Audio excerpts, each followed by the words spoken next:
Describe a similarity transformation that maps trapezoid WXYZ to trapezoid PQRS. First, write the coordinates of W, X, Y, and Z. The coordinates of W are 2, 1. The coordinates of X are 1, 1. The coordinates of Y are 0, -1, and the coordinates of Z are 2, -1.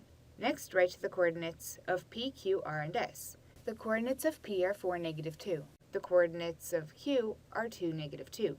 The coordinates of R are 0, 2, and the coordinates of S are 4, 2.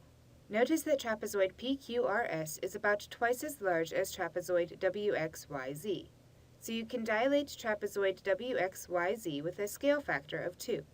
The image of point XY after a dilation with a scale factor of 2 is point 2x2y.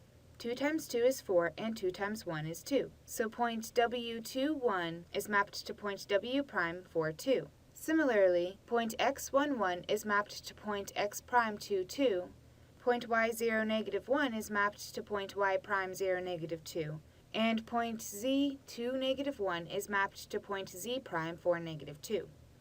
Notice that the y-coordinates of W', X', Y', and Z' are the negatives of the y-coordinates of P, Q, R, and S. So you can reflect trapezoid W', X', Y', Z' in the x-axis. The image of point XY after a reflection in the x-axis is point x, -y. The negative of 2 is -2, so point W'42 is mapped to point P4, -2. Similarly, point x'22 is mapped to point Q2, -2. Point y'0, -2 is mapped to point R02, and point Z'4, -2 is mapped to point S42. So a similarity transformation that maps trapezoid WXYZ to trapezoid PQRS is a dilation with scale factor 2 followed by a reflection in the x-axis.